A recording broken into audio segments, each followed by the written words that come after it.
Pernikahan itu adalah sebuah ibadah. Karena pernikahan itu adalah ibadah, berarti harus dibangun dari niat yang benar. Kenapa harus dibangun dari niat yang benar? Apapun begitu muncul dari ibadah, pasti yang namanya setan gak demen. Sesuatu yang muncul karena ibadah, setan otomatis langsung menggoda. Yang gak digoda itu orang yang gak ibadah. Nah, ketika ada seorang pemuda, dia sadar syahwatnya begitu sangat luar biasa. Dari mana syahwat ini muncul? Dari hawa nafsu, karena melihat hawa jadi nafsu.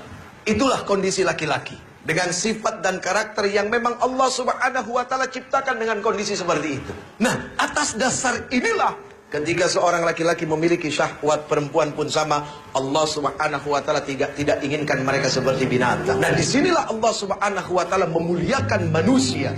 Adalah apa?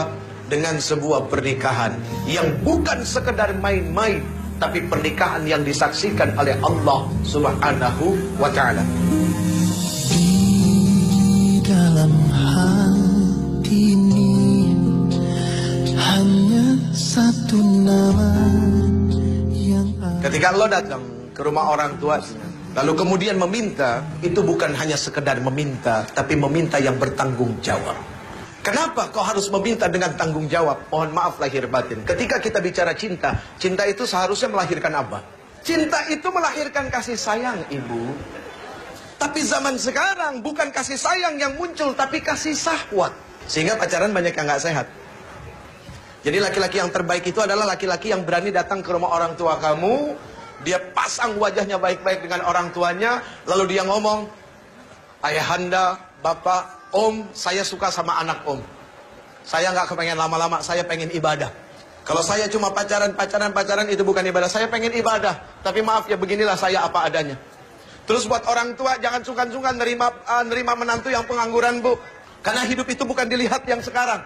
Apa yang kita lihat sekarang belum jadi jaminan. Itu yang paling penting. Bahwasanya manusia tidak bisa dilihat pada hari itu. Allah yang punya hak untuk merubah manusia. Jadi kalau kita melihat manusia pada saat dia datang, dia meminta anak kita, dia pengangguran, ditolak, picik pandangan orang tua. Mohon maaf lahir batin. Karena hanya melihat hari itu, berarti seperti tidak punya Allah, bahwa hidup yang akan datang itu milik Allah. Kita punya kewajiban mensupport anak kita, memberikan semangat buat mereka, bahwa hidup kamu tidak dilihat dari yang sekarang. Sekarang kamu boleh bahagia dengan orang tua kamu karena orang tua kamu kaya. Tapi besok kalau orang tua kamu dicabut nyawanya, itu harta bukan harta kamu. Kalaupun engkau punya, itu bukan milik kamu. Kamu tidak menikmati mencarinya. Kamu hanya menikmati nikmat warisannya, tidak lebih daripada itu.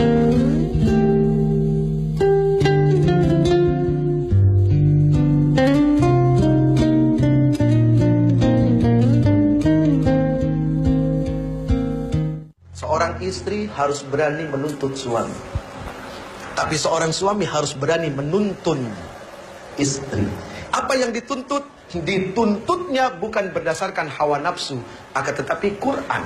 Hak seorang istri menurut Al-Quran, menurut kacamata agama, menurut kata Rasul, apa? Itu yang dituntut. Suami menuntun, apa yang dituntun?